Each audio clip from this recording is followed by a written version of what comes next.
Escocia sin límites, capítulo 53.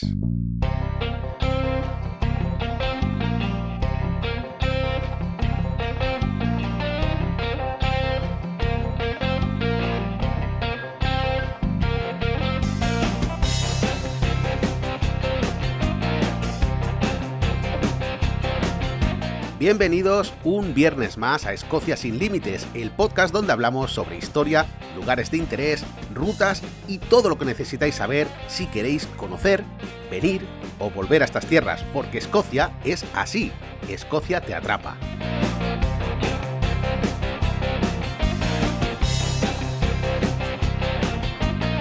Hoy es 17 de julio de 2020 y yo soy, como siempre, Andrés, guía turístico en Mundo Escocia, y hoy tenemos un capítulo muy interesante porque vamos a hablar de la era victoriana en Escocia.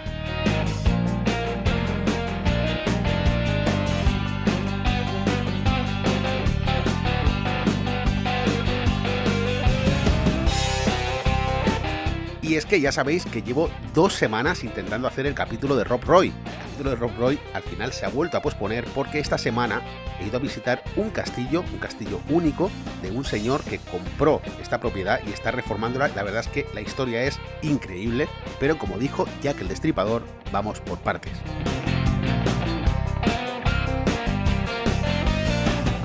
Hace 2 semanas me llamaba Salo, de Vive Escocia, y me comentaba que se había puesto en contacto con un señor que había comprado una mansión, una propiedad victoriana en la zona de Angus, y que había quedado con él, que había conseguido quedar con él, que esto ya es importante, para que nos enseñara lo que es el interior de la mansión y la reforma que está haciendo ya desde 2007, que compró la propiedad.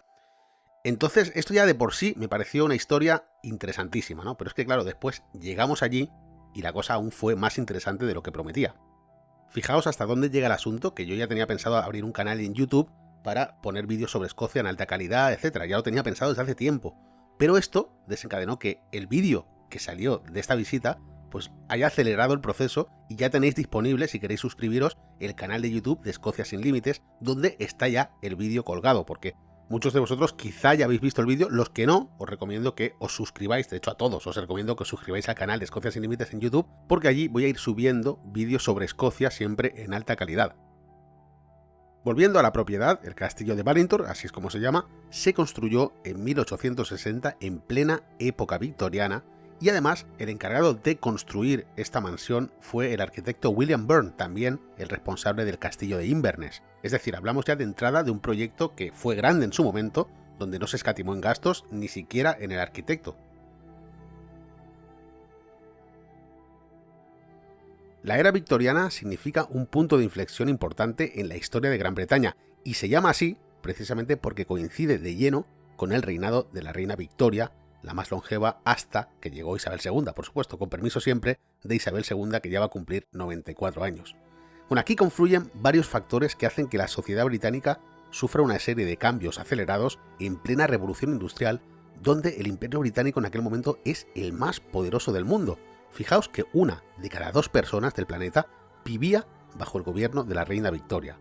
Canadá, Australia, India, gran parte de África, todo esto formaba parte del gran imperio británico.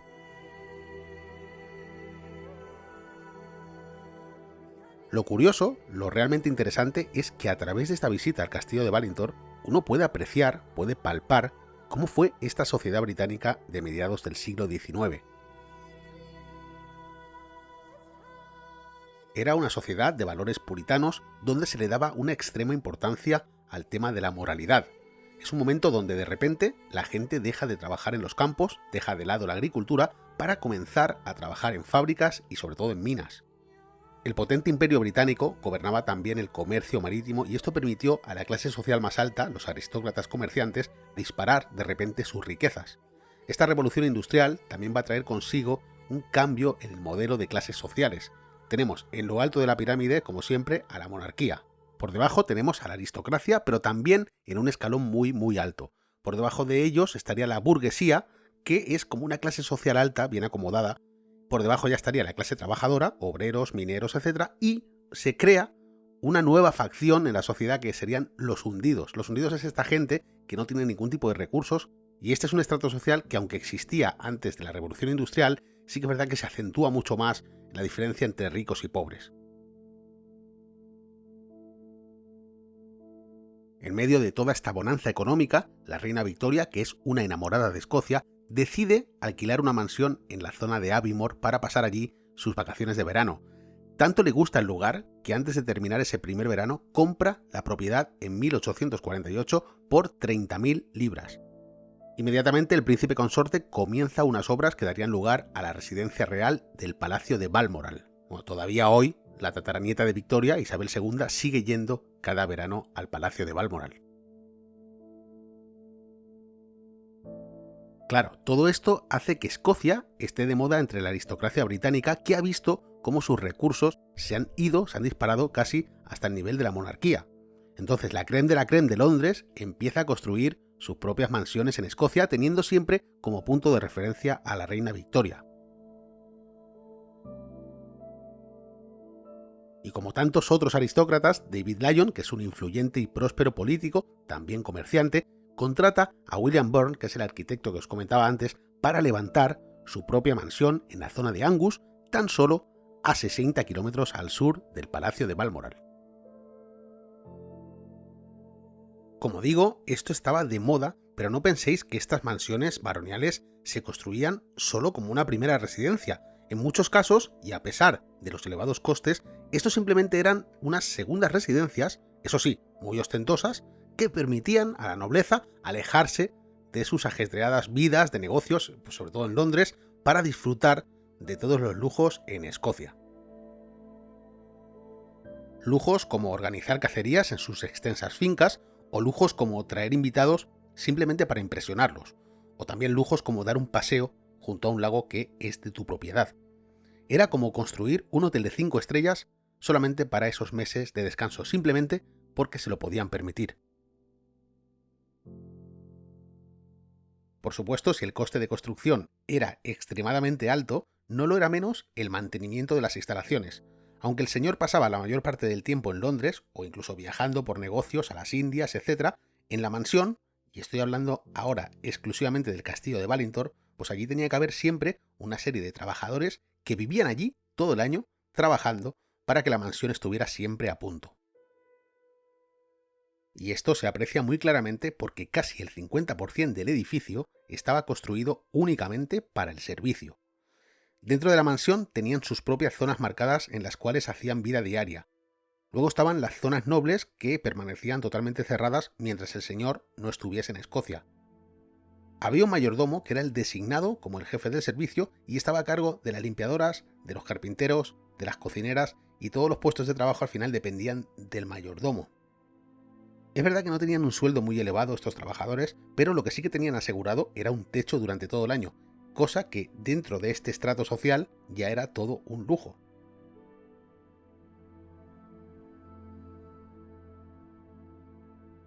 Seguro que me estás escuchando e inconscientemente te has metido en la piel del noble, en la piel de David Lyon, ¿no? Me apetece descansar y me voy a mi castillo en Escocia unas semanas, aunque realmente en mi mansión de Londres tampoco estoy mal, pero quiero ir a Escocia a descansar unas semanas y a organizar unas cacerías, etc. Bien, imaginaos ahora por otra parte cómo tenía que ser la vida de un sirviente durante los meses de invierno. Estás viviendo en una mansión en la zona de Angus, en el centro de Escocia, en un momento donde la sociedad se está volviendo más industrial, está abandonando el medio rural para irse a las ciudades, a Edimburgo, a Inverness, a Aberdeen, y tú sin embargo estás ahí, en medio de la nada. Eso sí, estás con tu familia seguramente, porque si tú eres un carpintero, quizá tu mujer está trabajando de limpiadora y tu hijo vive ahí con vosotros, con lo cual dentro de lo que es un estrato social bajo, te puedes sentir afortunado. Luego, por supuesto, tienes esos meses de estrés donde el noble va a visitar el castillo y tienes al mayordomo apretándote las tuercas para que todo esté perfecto, ya sea la carpintería, ya sea las cortinas, todo tiene que estar perfecto porque llega el señor que paga las facturas, el señor que paga las nóminas. Pero fijaos cómo eran estos nobles victorianos caprichosos, ricos. David Lyon a los 2 años se cansa de viajar al castillo y se lo cede a su hermano William. Su hermano va a mantener el servicio y la mansión durante varios años más hasta que la va a vender y así va a pasar de mano en mano hasta aproximadamente 1950, donde es comprada por un empresario taiwanés. Este empresario la compra por capricho y prescinde de todos los sirvientes, simplemente deja el castillo de Balintor cerrado. Seguramente cuando lo compró tendría idea de viajar a Escocia de vez en cuando, pero en 10 años solo viene al castillo en una ocasión.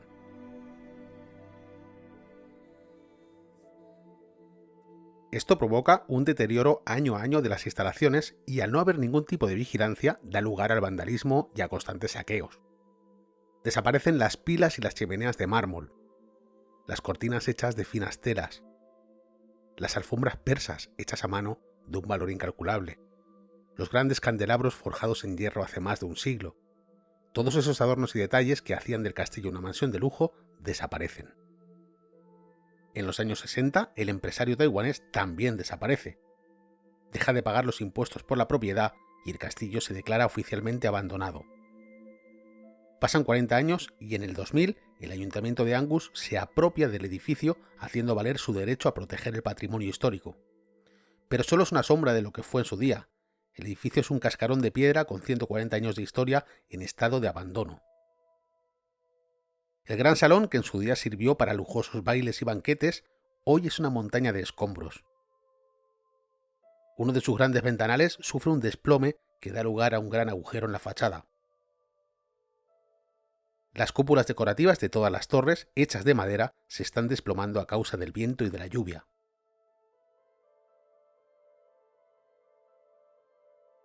Es entonces cuando entra en escena su actual propietario, David Johnston. Le insiste al ayuntamiento para comprar el castillo.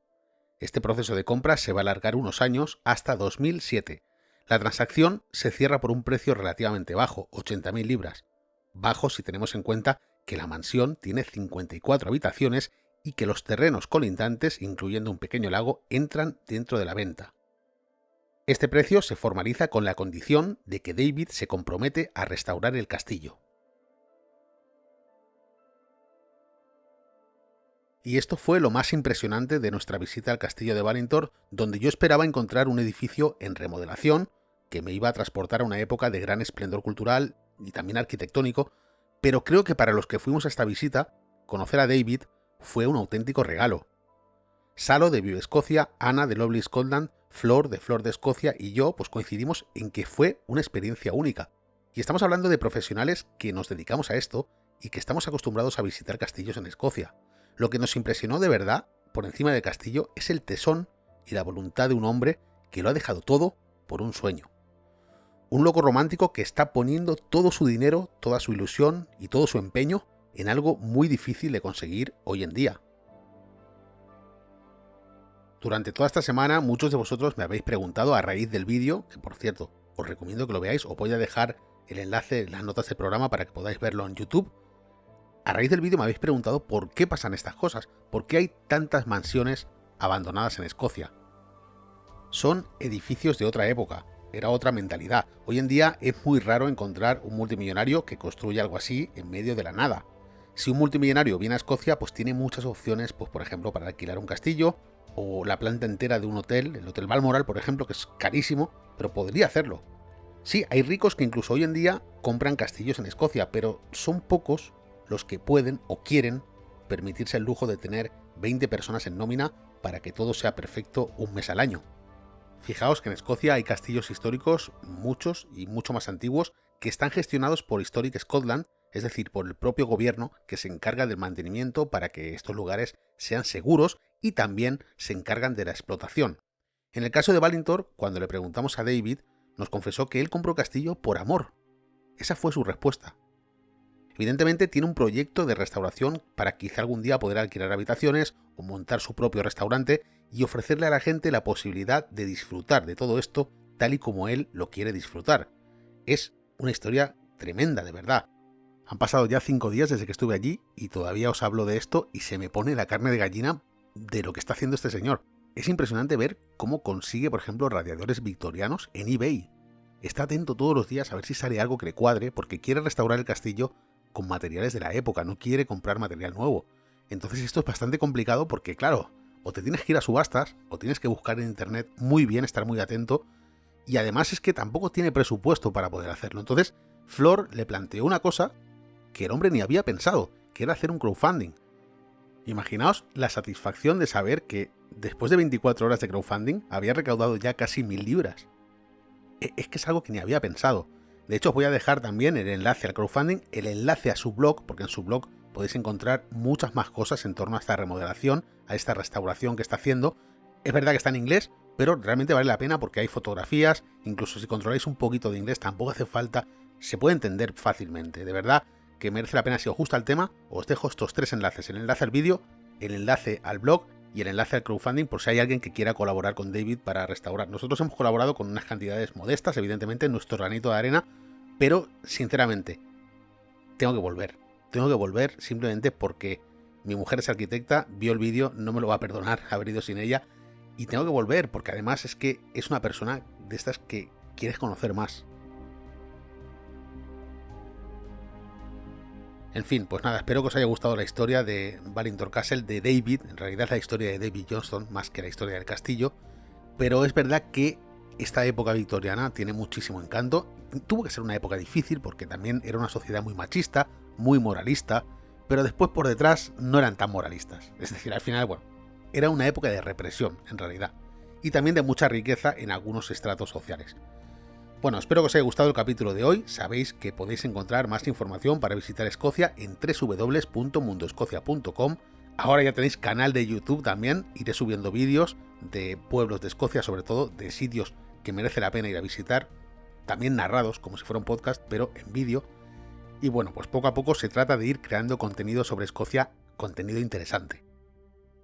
Bien, pues muchísimas gracias por estar ahí una semana más conmigo, otro viernes más en Escocia sin Límites. Que tengáis un buen día y un buen fin de semana.